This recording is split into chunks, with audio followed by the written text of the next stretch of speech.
allons parler le long de cette émission de mèches, de cheveux de luxe dont raffolent les femmes à travers le monde. Nous avons fait venir une personne assez spéciale, Arlette Pocam. Elle vit essentiellement de cette activité. Elle viendra partager son expérience de femme entrepreneur. À tout de suite.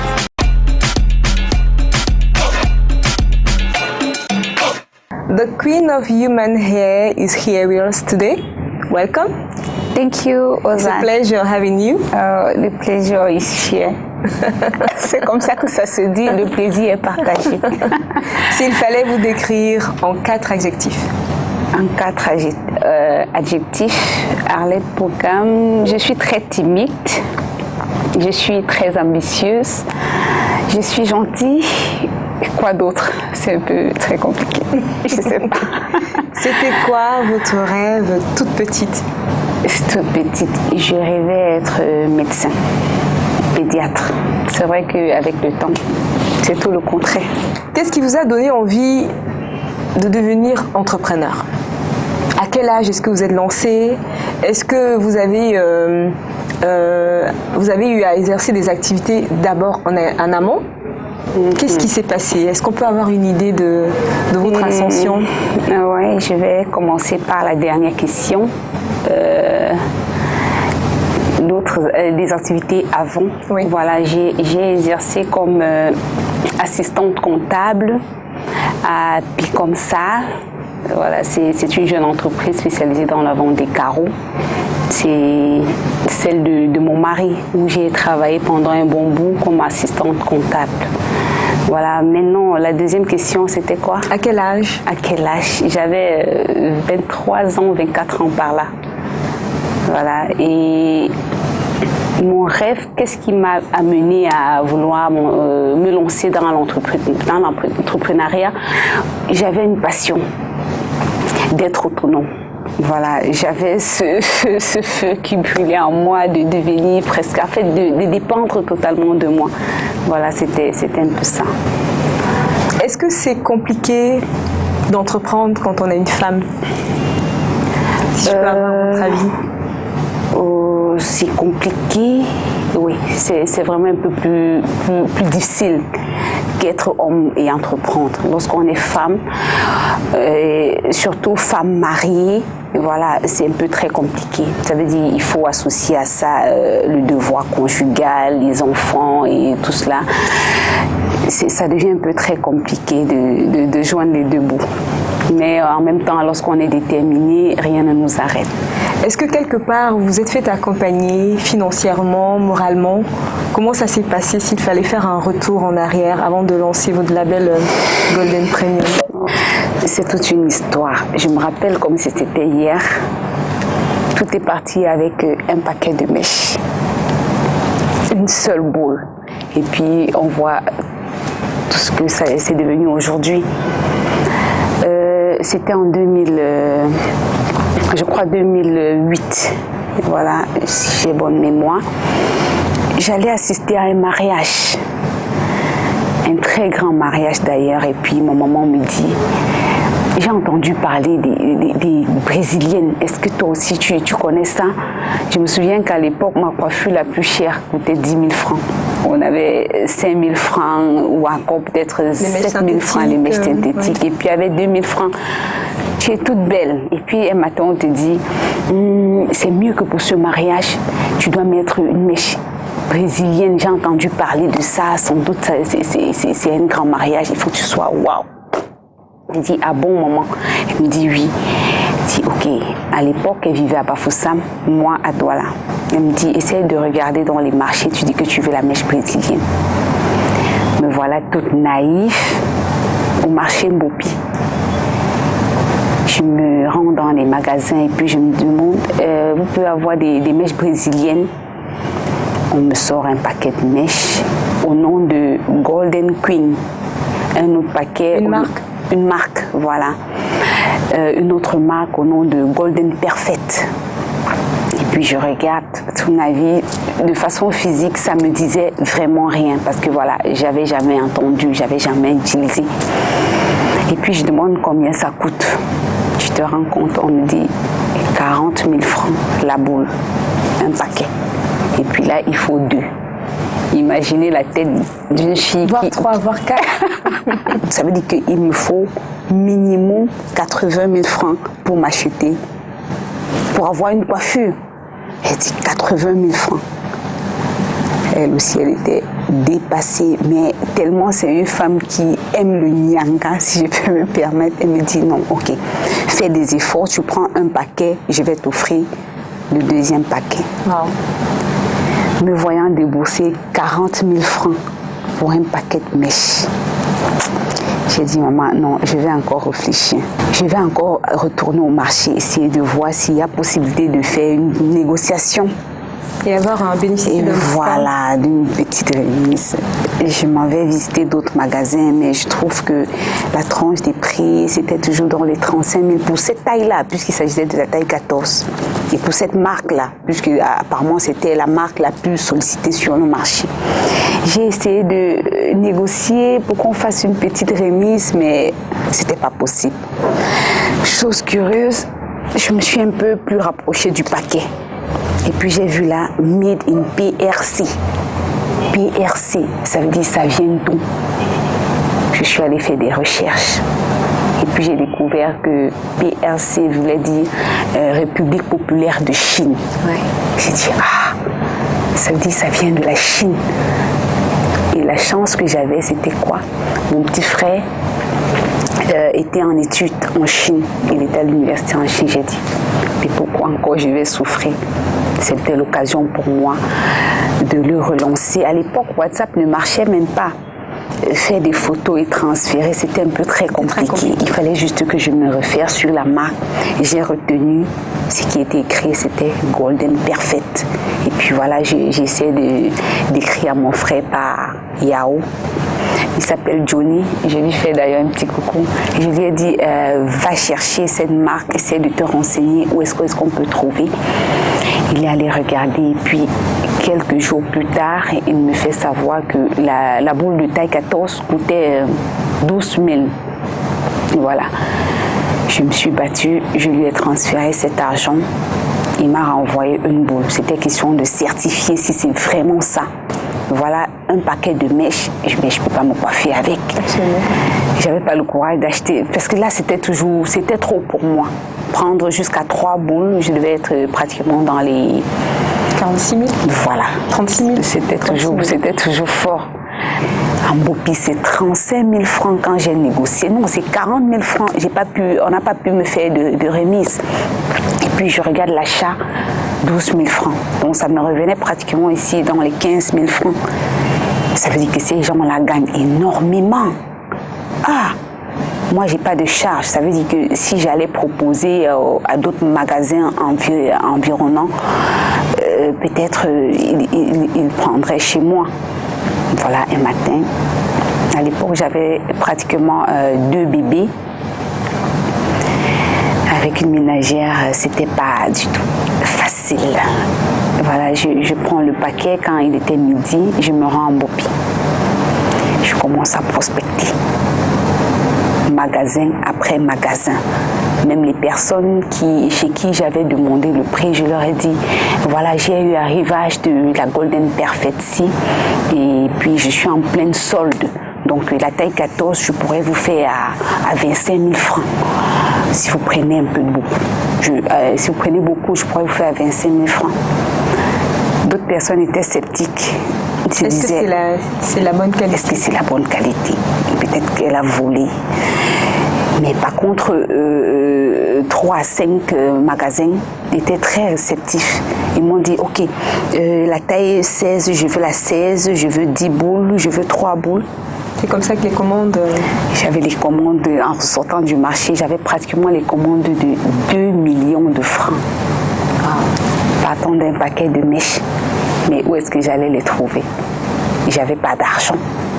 J'avais à mon compte à l'époque 150 000. C'était mon tout, mon va-tout. Voilà les commandes de 2 millions.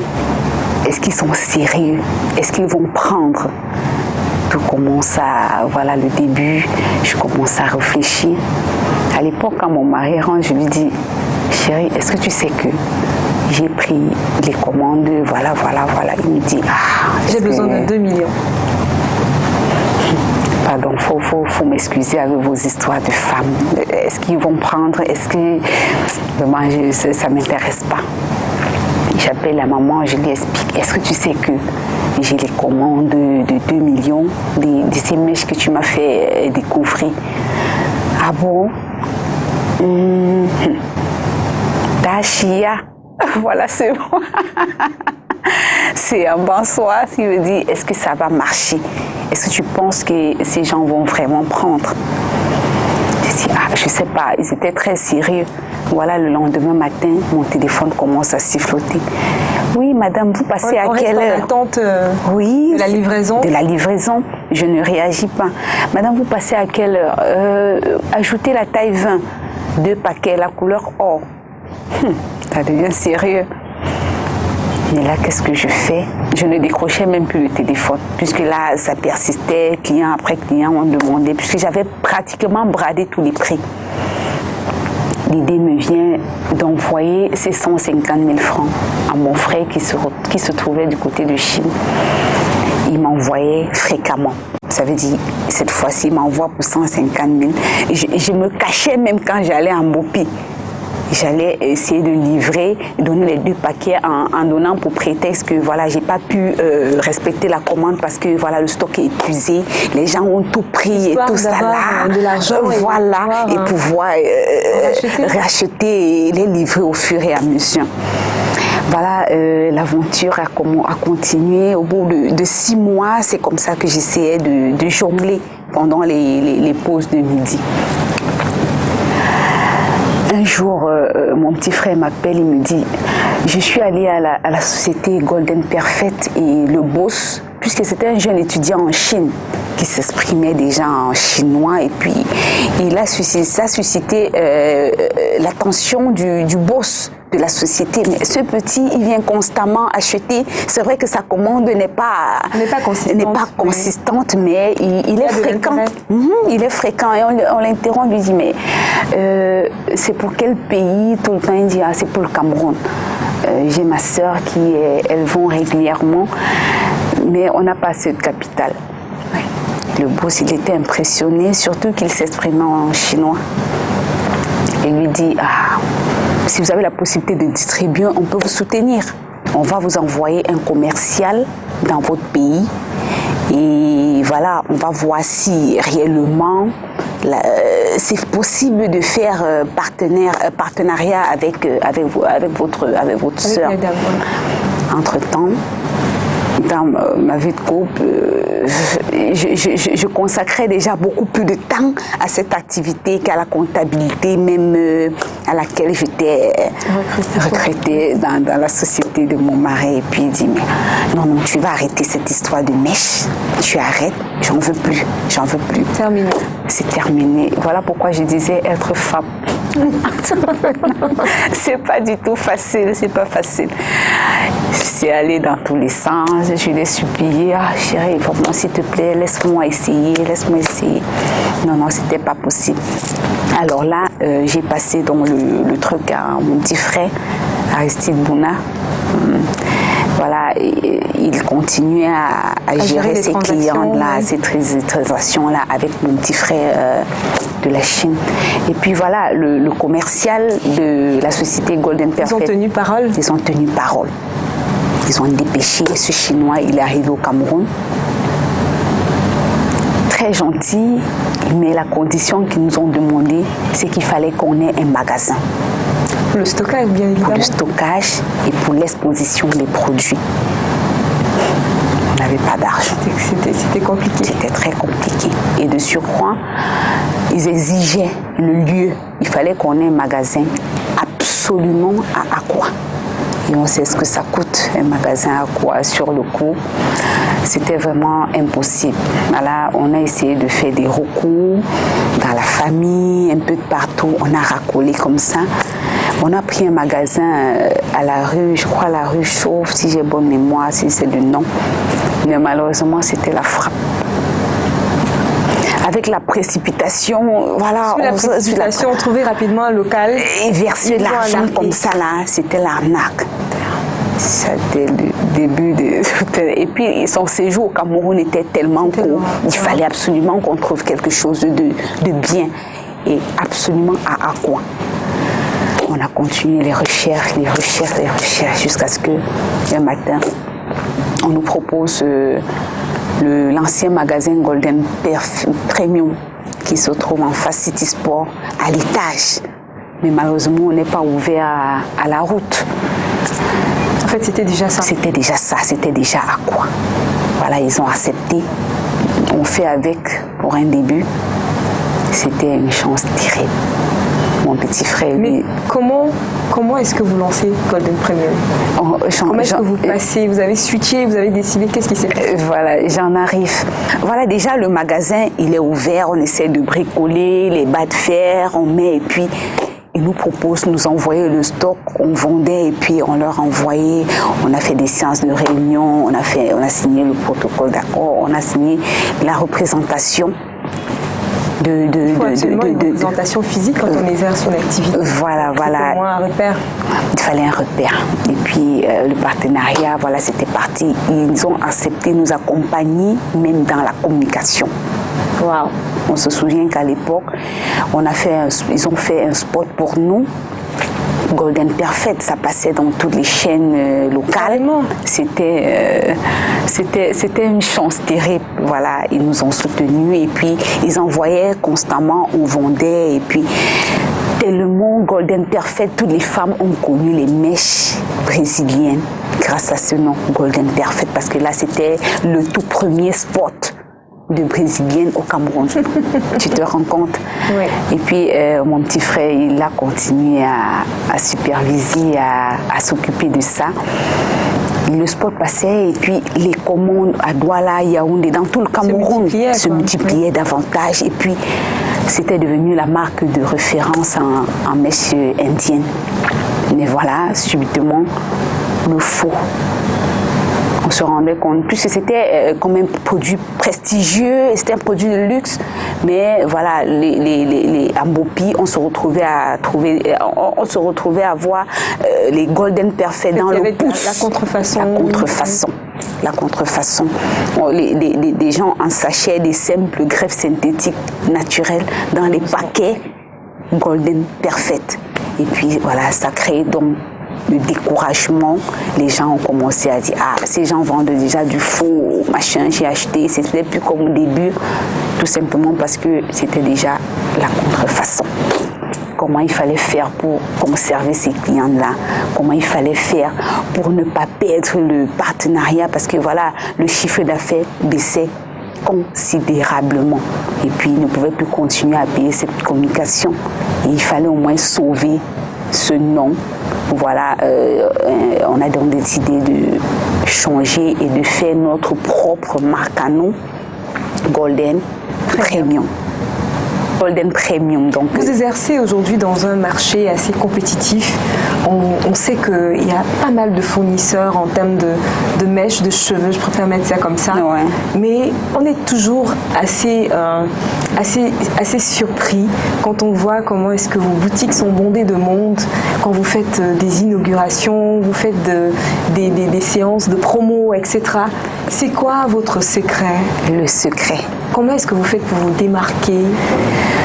Le véritable secret de Golden Premium, c'est que nous sommes restés non seulement dans la qualité, mais on est allé jusqu'à se perfectionner. Parce que je me souviens à l'époque, on ne vendait que la marque Golden Perfect, qui était des mèches brésiliennes, 100%. Aujourd'hui, nous avons non seulement ajouté à cela les premium, ça voudrait dire les 100% cheveux vierges de l'Inde, les purs et les purs. Voilà, c'est pas un miracle, c'est tout simplement la qualité. Et puis on se rend compte, ces premières clientes avec qui nous avons commencé, tout au début de Golden Perfect, elles sont restées fidèles. Elles sont restées là jusqu'aujourd'hui. Vous lancez Golden Premium. Vous restez dans la qualité, comme vous l'avez dit, vous l'avez mentionné tout à l'heure. Mais on a quand même beaucoup de polémiques, beaucoup de personnes qui se posent la question. Vous vendez le cheveu. d'où viennent ces cheveux. On a encore beaucoup de réticences. Il y a des personnes qui se demandent est-ce que ce sont des cheveux des femmes en Asie là-bas, des cheveux qu'elles donnent en sacrifice. On a des religions même qui vont loin jusqu'à interdire le port de ces cheveux. D'où viennent les cheveux? D'où viennent ces cheveux en fait? Est-ce que c'est des 100% cheveux? Oui, déjà à notre niveau, pour pouvoir satisfaire toutes les classes sociales, nous avons les 100% cheveux. On a les qui sont des cheveux qui sont les humains à 100%. Ça veut dire on a juste coupé, on a désinfecté, on a lavé, on a tissé. Voilà les seuls processus de fabrication, pas de matière chimique ajoutée. Maintenant, on a également les grades 8A, 12A, 9A. Donc, ces grades-là, c'est le pourcentage. En fait, lorsqu'on parle de 12A, il y a un pourcentage de produits chimiques. En fait, il y a un pourcentage d'additifs. À ces 100% cheveux, c'est environ 80% cheveux, 70% cheveux, 50% cheveux. Mais traités. Voilà, donc d'où le coût un peu réduit. Ouais, un peu pour permettre à toutes les femmes de pouvoir s'en procurer. Mais la qualité est aussi tout rassurant. Mais c'est quoi la différence? On parle je veux dire, la différence, bien évidemment, au niveau de la qualité. Oui. C'est quoi la différence? La différence, les mèches brésiliennes, les mèches indiennes, les péruviennes, les chinoises. Est-ce que c'est l'origine? C'est quoi la différence? La différence, lorsqu'on parle d'indienne, brésilienne, le nom à lui seul, c'est la différence. D'accord. Ça veut dire lorsqu'on parle de cheveux chinois, l'origine, c'est les cheveux des chinoises. Lorsqu'on parle d'indiennes, cheveux des indiennes, brésiliennes, mongoliennes, voilà. Maintenant, la différence vient du fait on a le 100% cheveux chinois, on a le 100% cheveux brésiliens, indiens, on a le 100% et on a également les 12A pour chaque qualité. Donc on peut avoir le 12A, le 80% cheveux pour les brésiliennes, 80% cheveux. Je ne sais pas si on se comprend. Oui, je comprends. Voilà. Donc, vous avez aujourd'hui plusieurs boutiques. Ouais. À Douala, à Yaoundé. Ouais, et ça veut bientôt dire que le marché est porteur. Ah, on se plaint pas beaucoup. On vit de ça et on essaye de faire le maximum pour garder le cap.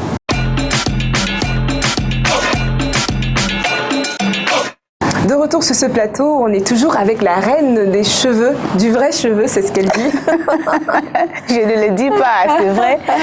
Alors, qui sont vos clients en général? Comment est-ce qu'elles se comportent? Nos clients. Qu'est-ce qu'elles veulent? Pourquoi est-ce qu'elles tiennent absolument à avoir ces cheveux qui coûtent les yeux de la tête? Les yeux de la tête.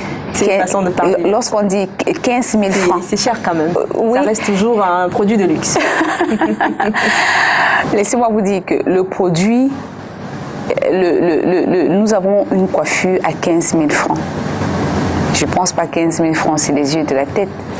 Sinon, nos clientes le savent. À 15 000 francs, on repart à Golden Premium avec une coiffure une coiffure pleine. Donc, et de très bonne qualité. Comment est-ce qu'on reconnaît des faux cheveux? Comment éviter de se faire arnaquer? Est-ce que vous avez une astuce à Oui. Et d'ailleurs, nous avons fait plusieurs tutos sur notre page Facebook Golden Premium Hair. Ne vous faites plus arnaquer. Et voilà, on a donné plusieurs indices pour reconnaître le vrai cheveu. Comme celle que je porte, comme celle que tu portes d'ailleurs. Le vrai cheveu, ça brille pas. Ça, cet effet naturel, l'odeur. Lorsqu'on a le vrai cheveu, l'odeur est naturelle. On ne ressent pas une odeur toxique. Parce que les 50% cheveux ont de très fortes odeurs. On a ajouté beaucoup d'autres produits. Ça peut être des queues de cheval qu'on rajoute aux vrais cheveux pour faire la fabrication. Ça peut être... Est-ce que c'est nocif? Nocif, non, pas vraiment, pas du tout. Pas du tout. Et combien de temps est-ce qu'on peut les porter? Les vrais cheveux, les 100% vrais cheveux, les 100% cheveux, C'est un héritage aux enfants. De plus en plus, on a l'impression que les femmes sont accros de ces cheveux artificiels. Est-ce que, à votre avis, vous ne pensez pas qu'on s'éloigne un peu de nos cultures? Non, c'est pas du tout. Je ne vais pas dire que je suis contre, parce que là, moi également, j'ai les cheveux naturels. Moi, je ne porte que des perruques. Voilà, si je les enlève là, vous verrez mes vrais cheveux naturels. Il m'arrive par moment de laisser, de garder. D'ailleurs, je ne défrise pas mes cheveux, c'est tout naturel. Il m'arrive des moments de laisser mes nappies et voilà, et de faire mes petits rastas. Donc, juste les femmes, on aime changer. Par moments, des Brésiliennes, des Indiennes, des Chinoises, et on aime avoir plusieurs têtes. Est-ce que vous pouvez partager avec nous quelques difficultés dans votre secteur à exercer ce métier? Est-ce que vous rencontrez quand même des difficultés? Ouais. C'est vrai que vous avez souligné pas mal lors de vos débuts, mais est-ce qu'aujourd'hui, comment ça se passe? Ouais, les difficultés, c'est déjà la concurrence. Oui. Ouais, ça c'est la principale, la concurrence. Elle est toxique. Elle est toxique. On vend du n'importe quoi. Et puis, il faut beaucoup de temps et beaucoup de... Comment je vais dire ça? Il faut beaucoup de patience pour essayer d'expliquer même déjà à ses clients la différence. Parce que là, on est peut-être aujourd'hui avec la venue des réseaux sociaux. On va vous présenter par exemple une taille 10 à 10 000 francs. Vous vous rendez compte? Et de l'autre côté, Golden Premium, pour leurs 100% cheveux, on se retrouve à vendre à 35, 45 000. En fait, vous êtes obligé de brader, c'est ça? Non, pas obligé de brader, parce que là, il ne s'agit pas c'est un produit de luxe. C'est un produit de luxe. Déjà, ça coûte cher à l'achat. Comment est-ce qu'on va brader? C'est pas faisable. Il s'agit d'expliquer à la cliente la différence. Ça veut dire ça prend la valeur ajoutée. La valeur ajoutée. Pourquoi c'est celui de 35 000 au lieu de 10 000 francs? Vous voyez, ça devient un peu très compliqué. Est-ce que vous aimez ce que vous faites? C'est une passion. C'est devenu une passion. C'est devenu une passion. Je peux même plus, je sais même pas si je pourrais faire autre chose, si ce n'est que les cheveux humains. Ça, je sais pas. Manager, c'est un exercice assez complexe. On aimerait quand même avoir votre avis là-dessus. Est-ce que vous êtes un manager à donner des directives, ou bien vous êtes ce manager qui aime la participation de vos staffs, ou encore vous aimez bien déléguer? Vous vous retrouvez où?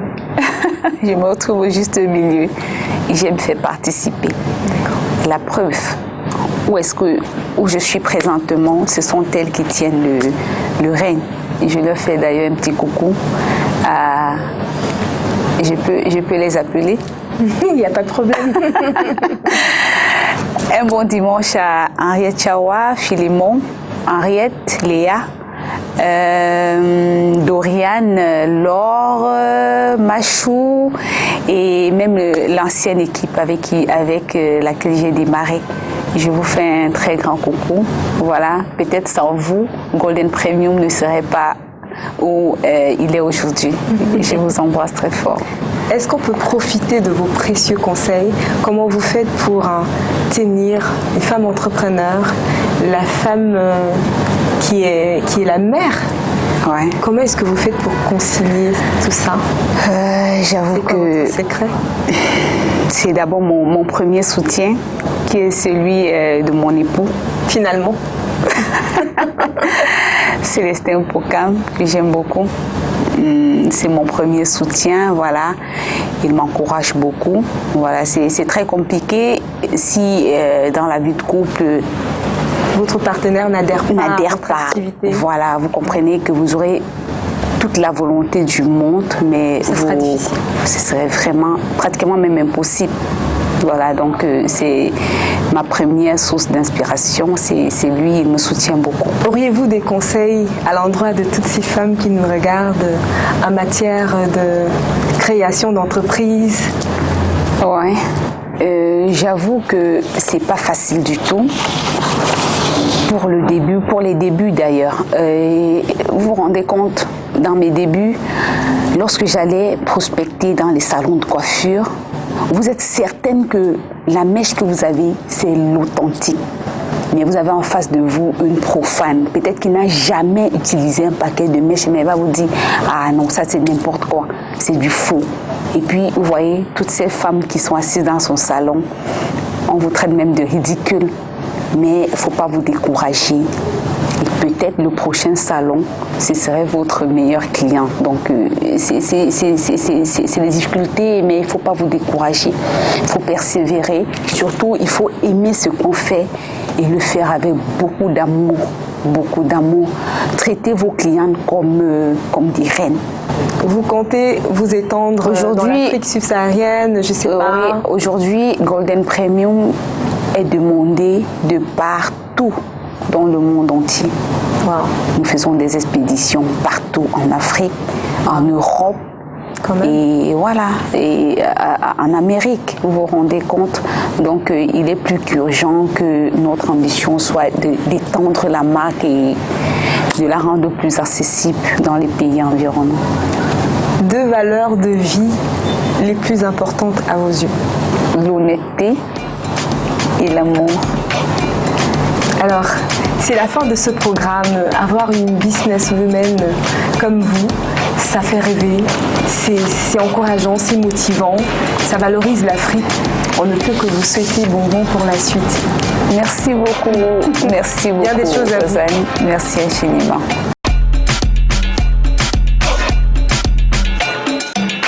C'était Believe in Africa. On a passé un magnifique moment en compagnie de Arlette Pokam, la reine des cheveux.